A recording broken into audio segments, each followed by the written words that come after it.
Hi ನಮಸ್ತೆ ಎಲ್ಲರಿಗೂ Kannada study YouTube channel ಸ್ವಾಗತ. ಸೊ ಇಂದಿನ ಸೆಷನಲ್ಲಿ ನಾವೇನು ನೋಡೋಣ ಅಂತ ಹೇಳಿದ್ರೆ ಇಂದಿನ ಜನವರಿ 28ರ ಟಾಪ್ 30 ಕರೆಂಟ್ ಅಫೇರ್ಸ್ ಪ್ರಶ್ನೆಗಳನ್ನು ಈ ಒಂದು ಸೆಷನಲ್ಲಿ ನಾವು ಡಿಸ್ಕಷನ್ ಮಾಡೋಣ. ಸರಿನಾ? ಸೊ ಹಾಗಾದ್ರೆ ಬನ್ನಿ ವಿಡಿಯೋನ ಸ್ಟಾರ್ಟ್ ಮಾಡೋಣ. ವಿಡಿಯೋ ಸ್ಟಾರ್ಟ್ ಮಾಡೋಕ್ಕಿಂತ ಮುಂಚೆ ವಿಡಿಯೋ ಕೊನೆವರೆಗೂ ನೋಡಿ ಅಂತ ಹೇಳ್ತಾ, ಹಾಗೆ ವಿಡಿಯೋ ಕೊನೆವರೆಗೂ ನೋಡಿದ ನಂತರ ವಿಡಿಯೋ ಇಷ್ಟ ಆದರೆ ಪ್ಲೀಸ್ ವಿಡಿಯೋನ ಲೈಕ್ ಮಾಡಿ, ಸಬ್ಸ್ಕ್ರೈಬ್ ಮಾಡಿ. ಇಫ್ ನಿಮಗೆ ವಿಡಿಯೋ ಇಷ್ಟ ಆಗಲಿಲ್ಲ ಅಂದರೆ ಸೊ ಡಿಸ್ಲೈಕ್ ಮಾಡಿ ಅಂತ ಹೇಳ್ತಾ, ಸೊ ಹಾಗೆ ನಾವು 2025 ಇಯರ್ಲಿ ಕರೆಂಟ್ ಅಫೇರ್ಸ್ ಸೀರೀಸನ್ನು ಸಹ ನಾವು ಸ್ಟಾರ್ಟ್ ಮಾಡಿದ್ದೀವಿ.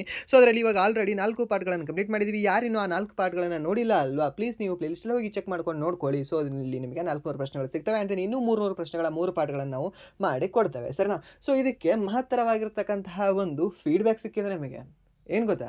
So day before yesterday I think ಒಂದು 3 ಡೇಸ್ ಆಯಿತು ಅನ್ಸುತ್ತೆ, SDA ಎಕ್ಸಾಮ್ ಆಯಿತು ಅಲ್ವಾ, ಸ್ಟೇಟ್ ಗೌರ್ಮೆಂಟ್ SDA ಎಕ್ಸಾಮ್. ಯಾರು ನಡೆಸಿದ್ರು ಈ ಒಂದು SDA ಎಕ್ಸಾಮ್ನ? KE ಅವ್ರು ನಡೆಸಿದ್ರು. ಸರಿನಾ? ಸೊ ಈ ಒಂದು KE ಅವ್ರು ನಡೆಸಿರ್ತಕ್ಕಂಥ SDA ಎಕ್ಸಾಮಲ್ಲಿ ನಿಮಗೆ 10ರವರೆಗೆ ಮೀನ್ಸ್ ಒಂದು ಅಪ್ರಾಕ್ಸಿಮೇಟ್ ಒಂದು 10 ನಂಬರ್ ನಿಮಗೆ ಕರೆಂಟ್ ಅಫೇರ್ಸ್ ಮೇಲೆ ಕ್ವಶನ್ ಕೇಳಿದ್ದಾನೆ. ಆ 10 ಕ್ವಶನ್ಗಳು ಸಹ ನಾವು ಕ್ಲಾಸಲ್ಲಿ ಡಿಸ್ಕಷನ್ ಮಾಡಿದ್ದೀವಿ. Okay, so this is the good news actually. Means ಇವಾಗ ಸೆಂಟ್ರಲಲ್ಲಿ ನಾವು ಫೋಕಸ್ ಮಾಡ್ತಿದ್ವಿ, ಬಟ್ ಸ್ಟೇಟ್ಗೆ ಅಂತ ಸಹ ಕೆಲವೊಂದು ವಿದ್ಯಾರ್ಥಿಗಳು ಕ್ಲಾಸನ್ನು ಕೇಳ್ತಾ ಇದ್ದಾರೆ. ಸರ್ ಇದು ಸ್ಟೇಟ್ಗೆ ಈ ಒಂದು ಎಕ್ಸಾಮ್ಗೆ ಆಗುತ್ತಾ, ಈ ಒಂದು ಎಕ್ಸಾಮ್ಗೆ ನನಗೆ ಯೂಸ್ಫುಲ್ ಆಗಬಹುದಾ ಆಗಲ್ವಾ ಅಂತ ಡೌಟ್ ಇತ್ತು ಸಾಕಷ್ಟು ಜನಕ್ಕೆ. ಓಕೆ, ಸೊ ಆದರೂ ಸಹ ಕೇಳ್ತಾ ಇದ್ರು ಜಸ್ಟ್ ಏನೋ ಒಂದು ಬಿಲೀಫಲ್ಲಿ. ಓಕೆ, ಬಟ್ ಅವ್ರಿಗೆಲ್ಲರಿಗೂ ಸಹ ರಿಟರ್ನ್ ಗಿಫ್ಟ್ ಸಿಕ್ಕಿದೆ. ಸೊ ಮೀನ್ಸ್ ಆಲ್ಮೋಸ್ಟ್ ಎಲ್ಲ ಕ್ವಶನ್ಗಳು ಡೈರೆಕ್ಟಾಗಿ ಆ್ಯಂಡ್ ದೆನ್ ಇಂಡೈರೆಕ್ಟಾಗಿ ಅಂತ ಎಂತ ಸಹ ಇಲ್ಲ, ಡೈರೆಕ್ಟಾಗಿ ನಿಮಗೆ ಎಲ್ಲ ಕ್ವಶನ್ಗಳು ಸಹ ಕೇಳಿದ್ದಾನೆ. ಓಕೆ, ಸೊ ವೆನಿಜುವೆಲಾದ ಇನ್ಸಿಡೆಂಟ್ ಹೇಳಿದ್ದೆ ನಿಮಗೆ ಗೊತ್ತಾ? ಸೊ ಓಕೆ, ವೆನಿಜುವೆಲಾದ ಅಧ್ಯಕ್ಷರು ಯಾರು ಆ್ಯಂಡ್ ದೆನ್ ಇವಾಗ ತಾತ್ಕಾಲಿಕ ಅಧ್ಯಕ್ಷರು ಯಾರಾಗಿದ್ದಾರೆ ಆ್ಯಂಡ್ ದೆನ್ ಅಲ್ಲಿ ಯಾಕೆ ಎತ್ಕೊಂಡು ಹೋದ್ರು ಅದೆಲ್ಲ ಕತೆ ಹೇಳಿದ್ದೆ ಅಲ್ವಾ. ಸೊ ಅದರಲ್ಲಿ ತಾತ್ಕಾಲಿಕ ಅಧ್ಯಕ್ಷರ ಹೆಸರನ್ನ ಕೇಳಿದ್ದ. ಆ್ಯಂಡ್ ದೆನ್ ನೆಕ್ಸ್ಟ್ ನಿಮಗೆ ಈ ಏಷ್ಯಾ ಕ್ರಿಕೆಟ್ ಕಪ್ ಏನಿದೆಯಲ್ವಾ, ಸೊ ಅದು ನಮ್ಮ ಭಾರತ ಗೆದ್ದಿದೆ, ಹಾಗಾದರೆ ಎಲ್ಲಿ ಗೆದ್ದಿದೆ ಈ ಒಂದು ಪಾಕಿಸ್ತಾನದ ವಿರುದ್ಧ ಅಂತ ಕೇಳಿದ್ದ. ನಿಮಗೆ ಹೆಸರೇ ಹೇಳಿಲ್ಲ, ಸುಮ್ಮನೆ ಫನ್ನಲ್ಲಿ ಹೇಳ್ತಾ ಇದ್ದಿದೆ. ನಿಮಗೆ ಎಲ್ಲಿ ದುಬೈಯಲ್ಲಿ ಗೆದ್ದರು, ಬಟ್ ಆದರೂ ಸಹ ಅಲ್ಲಿ ಕಪ್ ತೊಗೊಂಡು ಬರಲಿಲ್ಲ. ದಿಸ್ ಇಸ್ ದ ಹಿಸ್ಟ್ರಿಯಲ್ಲಿ ಫಸ್ಟ್ ಟೈಮ್ ಇದು ಅಂತ. ಆ್ಯಂಡ್ ದೆನ್ ಮತ್ತೆ ಯಾವುದು, ಈ ನಮ್ಮ ಕರ್ನಾಟಕದಲ್ಲಿ ಅತಿ ಹೆಚ್ಚು ದಿನಗಳ ಕಾಲ CM ಆಗಿದ್ದವ್ರು ಯಾರು? ಸೊ ಇಲ್ಲಿವರೆಗೆ ಅದರ ಒಂದು ರೆಕಾರ್ಡ್ ಯಾರ ಹತ್ರ ಇತ್ತು ಅಂತ ಕೇಳಿದ್ರೆ ಈ ಡಿ ದೇವರಾಜ್ ಅರಸ್ ಅವ್ರ ಹತ್ರ ಇತ್ತು. ಸರ್ನ ಯಾರ ಹತ್ರ ಇತ್ತು? ಡಿ ದೇವರಾಜ್ ಅರಸ್ ಅವರ ಹತ್ರ ಇತ್ತು. ಎಷ್ಟು ದಿನಗಳ ಕಾಲ? 2792 ದಿನಗಳ ಕಾಲ ಇದ್ದರು. ಸರ್ನ ಯಾರು? ಡಿ ದೇವರಾಜ್ ಅರಸ್ ಅವರು. ಸೊ ಇವರ ಒಂದು ರೆಕಾರ್ಡ್ನ ಯಾರು ಮುರಿದಿದ್ದಾರೆ? ಇವಾಗ ಪ್ರಸ್ತುತ CM ಆಗಿರ್ತಕ್ಕಂಥ ಸಿದ್ದರಾಮಯ್ಯ ಅವರು ಮುರಿದಿದ್ದಾರೆ. ಸೊ ಇದನ್ನು ಸಹ ಹೇಳಿದ್ವಿ. ಸೊ ಇದನ್ನು ಸಹ ಬಂದಿದೆ, ಇನ್ನೂ ಬಂದಿದ್ದಾವೆ, ಇನ್ನೂ ಒಂದು ಸಮ್ ಕ್ವಶನ್ಸ್ಗಳಿದ್ದಾವೆ. ಅವೆಲ್ಲವೂ ಸಹ ಆಲ್ಮೋಸ್ಟ್ ನಾವು ಯಾವುದೇ ಕ್ಲಾಸಲ್ಲಿ ಡಿಸ್ಕಷನ್ ಮಾಡಿದ್ದೀವಲ್ವಾ. ಆ್ಯಂಡ್ ದೆನ್ ರಾಮ್ಸರ್ ಸೈಟ್ಗಳು ಟೋಟಲಿ ಇವಾಗ ಡಿಸೆಂಬರ್ ಪ್ರಕಾರ ಎಷ್ಟಿದ್ದಾವೆ? 96 ಇದ್ದಾವೆ. ಸರಿನಾ? ಅದೇ ನಮ್ಮ ಕರ್ನಾಟಕದಲ್ಲಿ ಎಷ್ಟಿದ್ದಾವೆ? 4 ಇದ್ದಾವೆ. ಸೊ ಅದನ್ನು ಸಹ ಕೇಳಿದ್ದ. ಸರಿಯಾ? ಸೊ ಮೀನ್ಸ್ ಆ ರೀತಿ ಸಾಕಷ್ಟು ಕ್ವಶನ್ಗಳು ಬಂದಿದ್ದಾವೆ ರೀ. ಮೀನ್ಸ್ ಎಲ್ಲವೂ ಸಹ ಆಲ್ಮೋಸ್ಟ್ ಕ್ಲಾಸಲ್ಲಿ ಬಂದಿದ್ದಾವೆ. ಸೊ ಜಸ್ಟ್ ಇವಾಗ ಸ್ಟೇಟ್ ಗೌರ್ಮೆಂಟಿನ ಅಸ್ಪಿರೆಂಟ್ಸ್ಗೂ ಸಹ ಇನ್ನೊಂದು ವಿಶ್ವಾಸದಿಂದ ಏನು ಹೇಳ್ತಾ ಇರೋದು ಅಂತಂದರೆ, ಕ್ಲಾಸನ್ನು ಕೇಳಿ ಬಿಡಬೇಡಿ, ನಿಮ್ಮ ಕರೆಂಟ್ ಅಫೇರ್ಸ್ ಏನಿದೆಯಲ್ವಾ ಇಲ್ಲಿ ನಿಮಗೆ ಕವರಾಗಿ ಹೋಗಿಬಿಡುತ್ತೆ ಅಷ್ಟೇ. ಆ್ಯಂಡ್ ದೆನ್ ಸೆಂಟ್ರಲ್ನ ವಿದ್ಯಾರ್ಥಿಗಳಿಗೆ ಹೇಳೋದು ಏನು ಸಹ ಇಲ್ಲ. ಸೊ ಅಲ್ಲಿ ನಿಮಗೆ ಇದು ಯೂಸ್ಫುಲ್ ಆಗೇ ಆಗುತ್ತೆ. ಓಕೆ, ಸೊ ಹಾಗಾದರೆ ಬನ್ನಿ ಮೊದಲ ಪ್ರಶ್ನೆ ಏನಿದೆ ಅಂತ ನೋಡೋಣ. ಸೊ ಏನಿದೆ ಮೊದಲ ಪ್ರಶ್ನೆ? 2026ರ 77ನೇ ಗಣರಾಜ್ಯೋತ್ಸವದ ಪರೇಡ್ನ ಘೋಷವಾಕ್ಯ ಏನಾಗಿತ್ತು ಅಂತ. ಓಕೆ, ಸೊ ಇದು ನಿಮ್ಮ SSGDಯಲ್ಲಿ ಕೇಳೋ ಚಾನ್ಸಸ್ ಸಾಕಷ್ಟು ಇರುತ್ತೆ. ಇದನ್ನು ನೆನ್ಪಿಟ್ಕೊಳ್ಳಿ. ಯಾವುದು? 150 years ಆಫ್ ಒಂದೇ ಮಾತರಂ ಅಂತ ಹೇಳ್ತೀವಿ. ಸರ್ ಯಾವುದು? ಒಂದು 77ನೇ ಗಣರಾಜ್ಯೋತ್ಸವ ಪರೇಡ್ನ ಒಂದು ಘೋಷವಾಕ್ಯ ಏನಾಗಿತ್ತು ಅಂತ ಕೇಳಿದ್ರೆ ಒಂದೇ ಮಾತರಂಗೆ 150 ವರ್ಷಗಳು ಅನ್ನೋದಾಗಿತ್ತು. ಇದು ನಿಮ್ಮ SSCGD and then RRB D group exam ಲೆವೆಲಲ್ಲಿ ಇರ್ತಕ್ಕಂಥ ಕ್ವಶನ್ ಆಗಿದೆ. ಸೊ ಇದು ನಿಮಗೆ ಕೇಳ್ಬೋದು. ಓಕೆ, ಇದನ್ನು ನೆನ್ಪಿಟ್ಕೊಳ್ಳಿ. ಸೊ ನಿಮ್ಮ ಬೇರೆ ಎಕ್ಸಾಮಿಗೆ ಕೇಳಿದ್ರೆ ಇದು ನಿಮಗೆ ಸ್ಟೇಟ್ಮೆಂಟ್ ವೈಸ್ ಕೊಟ್ಟಿರ್ತಾನೆ. Okay, so ಎಷ್ಟನೇದು?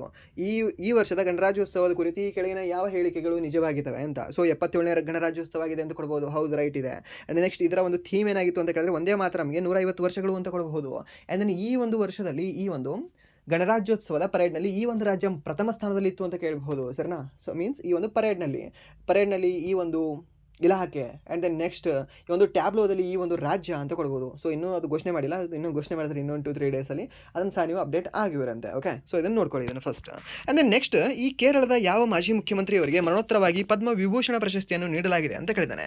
ಯಾರಿಗೆ ನೀಡಲಾಗಿದೆ ಸರ್ ಈ ಒಂದು ಪದ್ಮ ವಿಭೂಷಣ ಪ್ರಶಸ್ತಿಯನ್ನು? EK ನಾಯನರ್ ಅವರಿಗೆ, VS ಅಚ್ಯುತಾನಂದನ್ ಅವರಿಗೆ, ಆ್ಯಂಡ್ ದೆನ್ K ಕರುಣಾಕರನ್ ಅವರಿಗೆ, and then D Oommen Chandy ಅವರಿಗೆ ಅಂತ ಕೊಟ್ಟಿದ್ದಾನೆ. ಸರ್ ಯಾರಿಗೆ ನೀಡಲಾಗಿದೆ? ಯಾರಿಗೆ ಅಂತ ಕೇಳಿದ್ರೆ ಸರ್ VS ಅಚ್ಯುತಾನಂದನ್ ಅವರಿಗೆ ನೀಡಲಾಗಿದೆ. ಸರ್ನಾ? ಸೊ ಯಾರಿಗೆ? ಒಂದು VS ಅಚ್ಯುತಾನಂದನ್ ಅವರಿಗೆ ಈ ಕೇರಳದ ಮಾಜಿ ಮುಖ್ಯಮಂತ್ರಿಯವರಿಗೆ ಪದ್ಮ ವಿಭೂಷಣ ಪ್ರಶಸ್ತಿ ನೀಡಲಾಗಿದೆ. ಸರಿನಾ? ಸೊ ಇದನ್ನು ನೆನ್ಪಿಟ್ಕೊಳ್ಳಿ, ಇದನ್ನು ಸಹ ನಿಮಗೆ ಕೇಳಬಹುದು. ಆ್ಯಂಡ್ ನಿಮಗೆ ಇನ್ನೊಂದು ಸಹ ಗೊತ್ತಿರಲಿ, ಇದಕ್ಕೆ ಸಮ್ ಪೊಲಿಟಿಕಲ್ ಟಚನ್ನು ಸಹ ಕೊಟ್ಟಿದ್ದಾರೆ ದ ನ್ಯೂಸ್ ಅವರೇ. ಓಕೆ, ಸೊ ಮೀನ್ಸ್ ನ್ಯೂಸ್ ಅವರೇ ಕೊಟ್ಟಿದ್ದಾರೆ ಇದನ್ನು ಸಹ ಪೊಲಿಟಿಕಲ್ ಟಚ್. ಎಂತ ಅಂದರೆ ಈ West Bengal, Kerala and then ತಮಿಳುನಾಡಿನ ಈ 3 ರಾಜ್ಯಕ್ಕೆ ಅತಿ ಹೆಚ್ಚು ಪದ್ಮ ಅವಾರ್ಡ್ಗಳನ್ನು ಹೋಗಿದೆ.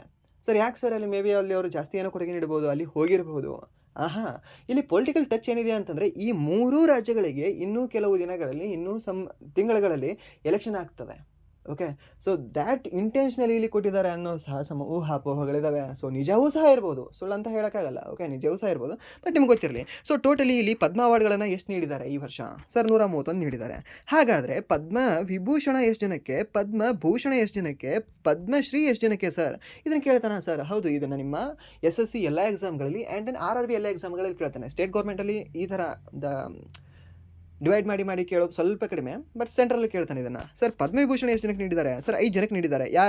ಯಾರನ್ನ ಹಿಡ್ಕೊಂಡು? ಈ VS ಅಚ್ಯುತಾನಂದನ್ ಅವ್ರನ್ನ ಹಿಡ್ಕೊಂಡು 5 ಜನಕ್ಕೆ ನೀಡಿದ್ದಾರೆ. ಆ್ಯಂಡ್ ದೆನ್ ನೆಕ್ಸ್ಟ್ ಈ ಪದ್ಮಭೂಷಣ ಎಷ್ಟು ಜನಕ್ಕೆ ನೀಡಿದ್ದಾರೆ ಸರ್? ಇದನ್ನು 13 ಜನಕ್ಕೆ ನೀಡಿದ್ದಾರೆ. ಸರ್ ಹಾಗಾದರೆ ಪದ್ಮಶ್ರೀ ಎಷ್ಟು ಜನಕ್ಕೆ ನೀಡಿದ್ದಾರೆ ಸರ್? ಏನಾಗುತ್ತೆ ಸರ್? 5 13 ಕೂಡಿಸ್ಕೊಳ್ಳಿ, ಎಷ್ಟಾಗುತ್ತೆ? 18 ಆಗುತ್ತೆ. 18 131ರಲ್ಲಿ 18 ಕಳೆದುಬಿಡಿ, ಎಷ್ಟಾಗುತ್ತೆ ಸರ್? 113 ಆಗುತ್ತೆ. ಹೌದಾ? ಓಕೆ, 113 ಜನಕ್ಕೆ ನೀಡಲಾಗಿದೆ.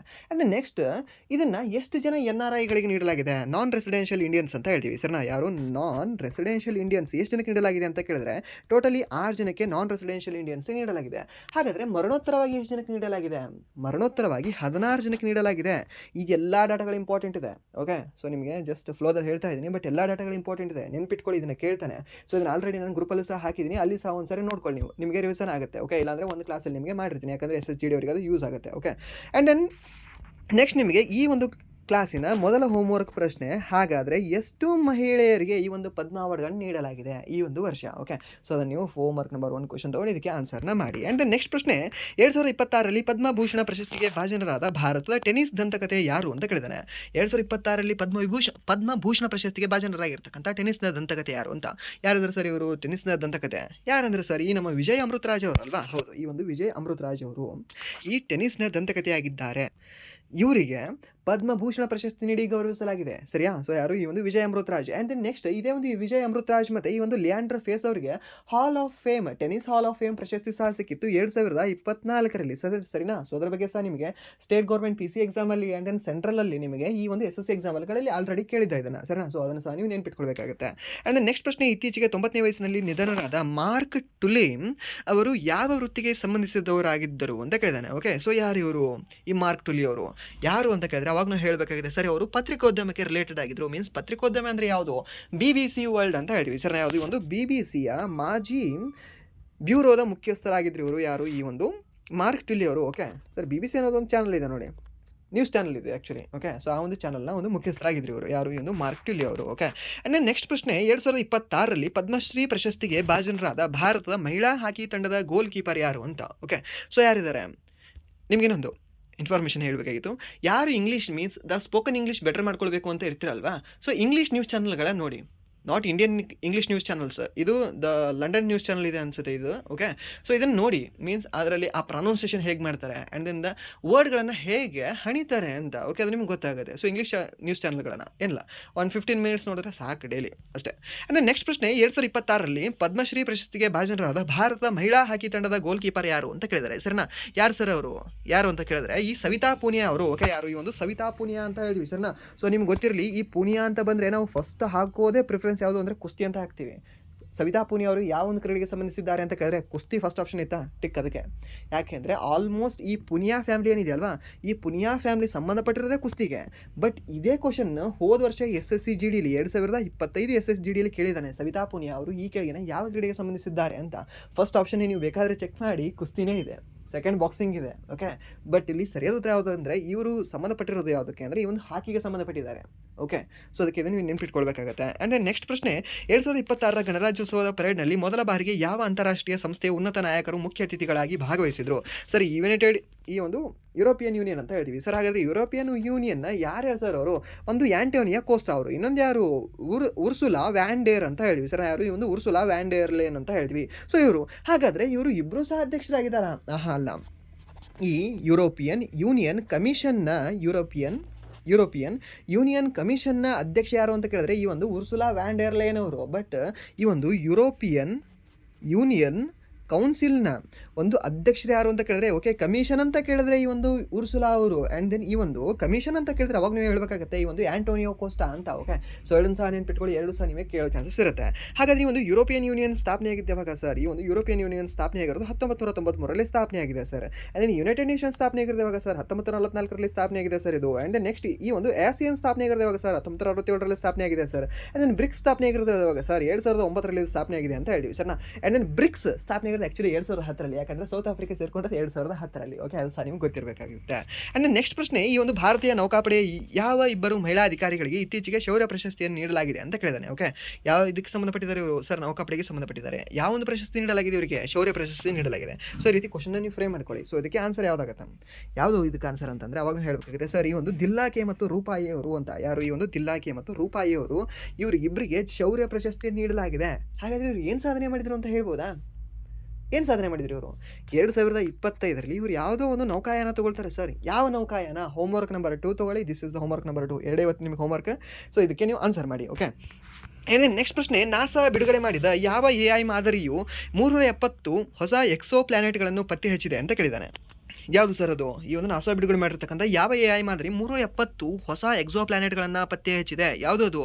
ಯಾವುದು ಅಂತ ಕೇಳಿದ್ರೆ ಅವಾಗ ಹೇಳಬೇಕಾಗುತ್ತೆ ಈ ಒಂದು ಎಕ್ಸೋಮೈನರ್ ಪ್ಲಸ್ ಅಂತ. ಯಾವುದು? ಈ ಒಂದು ಎಕ್ಸೋಮೈನರ್ ಪ್ಲಸ್ ಎನ್ನುವ ಒಂದು ಈ ಒಂದು AI ಮಾದರಿ ಏನಿದೆ ಅಲ್ವಾ, 370 ಹೊಸ ಎಕ್ಸೋ ಪ್ಲಾನೆಟ್ಗಳನ್ನು ಪತ್ತೆ ಹಚ್ಚಿದೆ. ಆ್ಯಂಡ್ ನೆಕ್ಸ್ಟ್ ಪ್ರಶ್ನೆ, ತೈವಾನ್ನ ಅತ್ಯಂತ ಎತ್ತರದ ಕಟ್ಟಡ ತೈಪೆ 101 ಅನ್ನು ಯಾವುದೇ ಸುರಕ್ಷತಾ ಹಗ್ಗಗಳಲ್ಲದೆ ಹತ್ತಿದ ಅಮೆರಿಕನ್ನ ಪರ್ವತಾರೋಹಿ ಯಾರು ಅಂತ ಕೇಳಿದ್ದಾರೆ. ಸರ್ನ ಯಾರು ಸರ್ ಅವರು ಪರ್ವತಾರೋಹಿ ಯಾರು ಅಂತ ಹೇಳಿದ್ರೆ ಅವಾಗಲೂ ಹೇಳಬೇಕಾಗುತ್ತೆ ಸರ್, ಈ ಒಂದು ಅಲೆಕ್ಸ್ ಹೊನೋಲ್ಡ್ ಅವರು. ಓಕೆ, ಇವರು ಹೊನೋಲ್ಡ್ ಅವರು ಏನು ಸಾಹಸ ಮಾಡಿದ್ದಾರೆ ಅಂತ ಕೇಳಿದ್ರೆ, ಈ ಒಂದು ತೈವಾನ್ನಲ್ಲಿ ಅತ್ಯಂತ ಒಂದು ಎತ್ತರ ಕಟ್ಟಡ ಇದೆ. ಯಾವುದು ಈ ಒಂದು ಅತ್ಯಂತ ಎತ್ತರವಾದ ಕಟ್ಟಡ?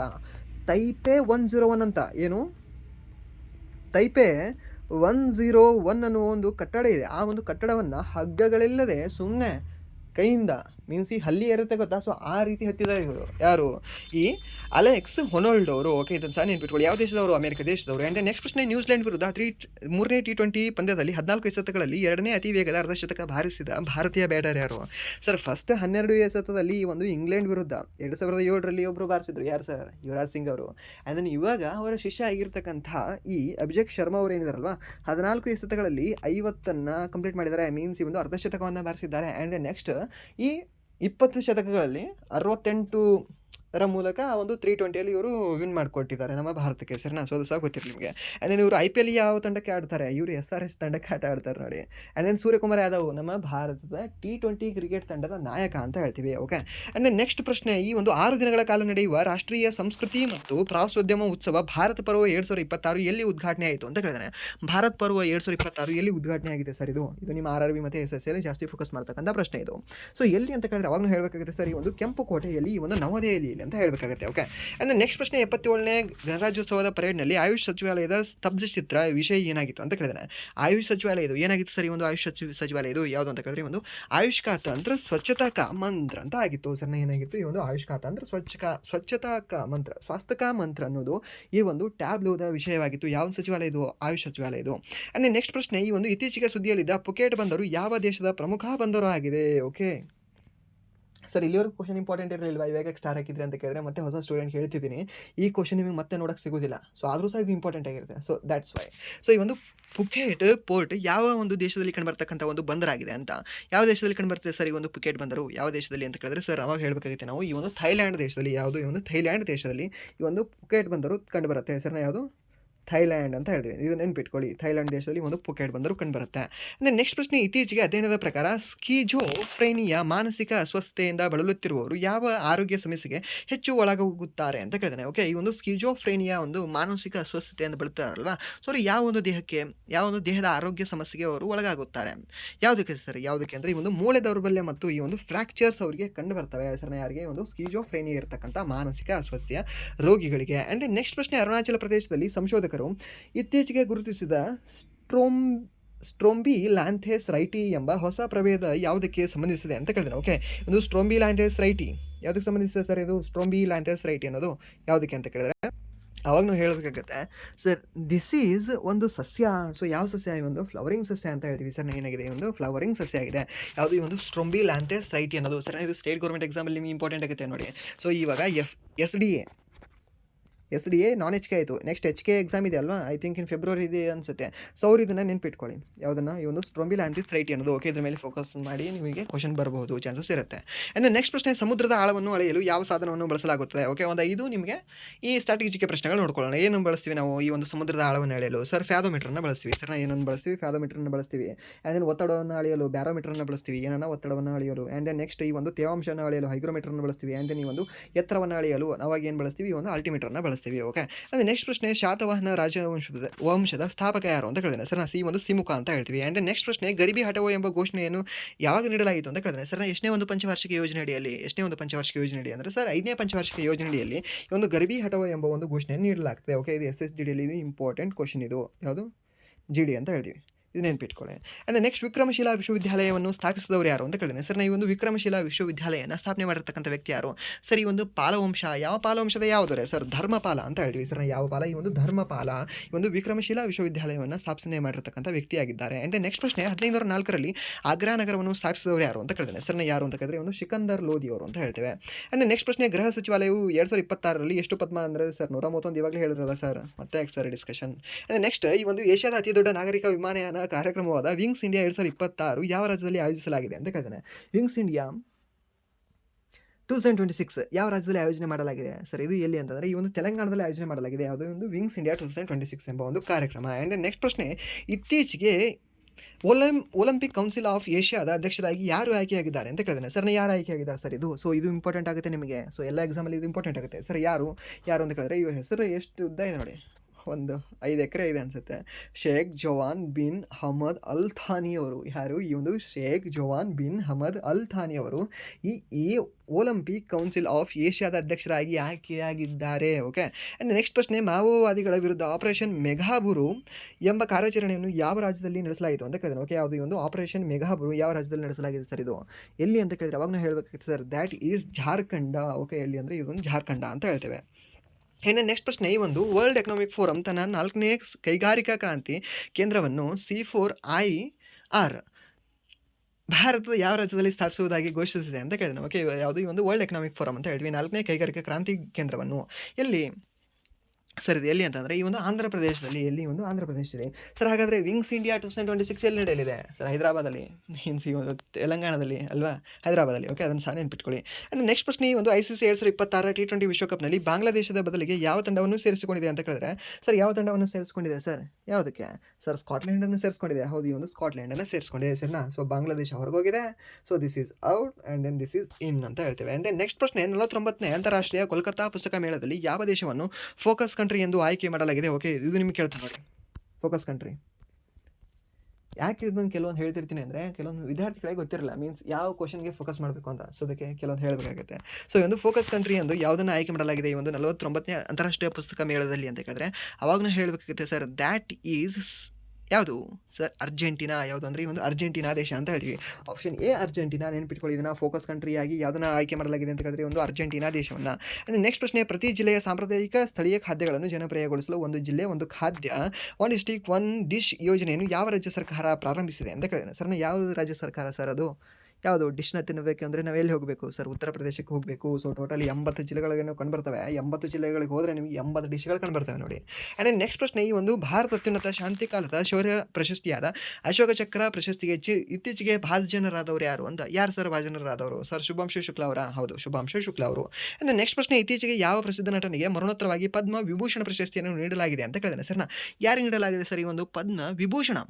ಯಾರಿಗೆ ಹೇಳ್ಬೋದಾ? ಯಾರಿಗೆ ಸರ್? ಈ ದಿಲೀಪ್ ಕುಮಾರ್ ಅವ್ರಿಗೆ. ಆ್ಯಂಡ್ ದೆನ್ ರಿಷಿ ಕಪೂರ್ ಅವ್ರಿಗೆ. ಧರ್ಮೇಂದ್ರ ಕುಮಾರ್ ಅಲ್ಲ, ಧರ್ಮೇಂದ್ರ ಸಿಂಗ್ ಡಿಯೋಲ್ ಅನ್ಸುತ್ತೆ ಇವ್ರ ಫುಲ್ ಹೆಸರು, ಧರ್ಮೇಂದ್ರ ಸಿಂಗ್ ಡಿಯೋಲ್. ಓಕೆ, ಇವರು. ಆ್ಯಂಡ್ ದೆನ್ ಪುನೀತ್ ರಾಜ್ಕುಮಾರ್ ನೀಡಿಲ್ಲ, ರಿಷಿ ಕಪೂರ್ ನೀಡಿಲ್ಲ, ದಿಲೀಪ್ ಕುಮಾರ್ ನೀಡಿಲ್ಲ. ಯಾರಿಗೆ ಅಂದರೆ ಧರ್ಮೇಂದ್ರ ಸಿಂಗ್ ಡಿಯೋಲ್ ಅವರಿಗೆ ಇವರು ನೀಡಿದ್ದಾರೆ. ಯಾವ ರಾಜ್ಯದವರು ಇವರು ಸರ್? ಮಹಾರಾಷ್ಟ್ರ ರಾಜ್ಯದವರು ಆಗಿದ್ದಾರೆ. ಯಾರು ಇವರು? ಧರ್ಮೇಂದ್ರ ಸಿಂಗ್ ಡಿಯೋಲ್ ಅವರು. ಓಕೆ, ಇವರು ಸಹ ನೆನ್ಪಿಟ್ಕೊಳ್ಳಿ, ಇವರು ಸಹ ನಿಮಗೆ ಕೇಳಬಹುದು. ಓಕೆ, ಸೊ ಟೋಟಲಿ ನಿಮಗೆ ಪದ್ಮ ವಿಭೂಷಣ ಪ್ರಶಸ್ತಿ ಸಿಕ್ಕಿರೋದು ಎಷ್ಟು ಜನಕ್ಕೆ ಅಂತ ಹೇಳಿದ್ರೆ 5 ಜನಕ್ಕೆ ನೀಡಲಾಗಿದೆ. ಸೊ ಒಂದು ಮಹಾರಾಷ್ಟ್ರದವರು, ಆ್ಯಂಡ್ ದೆನ್ ಒಬ್ಬರು UP ಅವರು ಮಹಿಳೆ, ಆ್ಯಂಡ್ ದೆನ್ ಇನ್ನೂ 3 ಜನ ಯಾರು ಅಂತಂದರೆ ಕೇರಳದವರೇ. ಪೊಲಿಟಿಕಲ್ ಟಚ್ ಸಿಗುತ್ತೆ ನೋಡಿ ನಿಮಗೆ ಇಲ್ಲೇ. ಓಕೆ, ಸೊ ಸಹ ನಿಮ್ಗೆ ಗೊತ್ತಿರಲಿ. ಆ್ಯಂಡ್ ನಿಮ್ಗೆ ಇನ್ನೊಂದು ಸಹ ಕೇಳ್ಬೋದು, ಓಕೆ, ಈ ಒಂದು ಪದ್ಮ ವಿಭೂಷಣ ಪ್ರಶಸ್ತಿಯನ್ನು ಪಡೆದುಕೊಂಡಿರ್ತಕ್ಕಂತಹ ಮಹಿಳೆಯರೆಷ್ಟು ಅಂತ ಕೇಳ್ಬೋದು. ಅವಾಗಲೂ ಹೇಳಬೇಕಾಗಿದೆ ಸರ್, ಒಂದು ಮಹಿಳೆ 4 ಪುರುಷರು ಅಂತ. ಓಕೆ, ಸೊ ಇದು ಸಹ ನಿಮ್ಗೆ ಗೊತ್ತಿರಲಿ. ಆ್ಯಂಡ್ ದೆನ್ ಹೋಮ್ವರ್ಕ್ 1 ಮತ್ತು ಹೋಮ್ವರ್ಕ್ 2 ಆವಾಗಲೇ ಕೊಟ್ಟಿದ್ದೀನಿ, ಅದಕ್ಕೆ ನೀವು ಕಮೆಂಟ್ ಮಾಡಿ ಅಂತ ಹೇಳ್ತಾ, ಸೊ ಇಲ್ಲಿವರೆಗೂ ಕ್ಲಾಸನ್ನು ಕೇಳೋದಕ್ಕಾಗಿ ಫಸ್ಟ್ ಆಫ್ ಆಲ್ ಧನ್ಯವಾದಗಳು. ಹಾಗೆ ಇಲ್ಲಿವರೆಗೂ ಕ್ಲಾಸ್ ಕೇಳಿ ನಿಮ್ಗೆ ಏನಾದರೂ ಕ್ಲಾಸ್ ಇಷ್ಟ ಆಗಿದ್ರೆ ಪ್ಲೀಸ್ ವಿಡಿಯೋನ ಲೈಕ್ ಮಾಡಿ, ಸಬ್ಸ್ಕ್ರೈಬ್ ಮಾಡಿ. ಇಫ್ ನಿಮಗೆ ವಿಡಿಯೋ ಇಷ್ಟ ಆಗಿಲ್ಲ ಅಂದರೆ ಸೊ ಆಬ್ವಿಯಸ್ಲಿ ಡಿಸ್ಲೈಕ್ ಮಾಡಿ ಅಂತ ಹೇಳ್ತಾ, ಸೊ ಹಾಗೆ 2025 ಕರೆಂಟ್ ಅಫೇರ್ಸ್ ಯಾರು ನೋಡಿಲ್ಲ ಅಲ್ವಾ, ಪ್ಲೀಸ್ ನೀವು ಪ್ಲೇಲಿಸ್ಟಲ್ಲಿ ಹೋಗಿ ಚೆಕ್ ಮಾಡ್ಕೊಂಡು ನೋಡ್ಕೊಳ್ಳಿ, ಅದು ನಿಮಗೆ ಖಂಡಿತವಾಗ್ಲೂ ಸಹ ಉಪಯೋಗ ಆಗುತ್ತೆ. ಸೊ ಇಷ್ಟು ಹೇಳ್ತಾ ಒನ್ಸ್ ಅಗೇನ್ ವಿಡಿಯೋನ ಇಲ್ಲಿಗೆ ಎಂಡ್ ಮಾಡ್ತಿದ್ದೀನಿ. Once again thank you so much.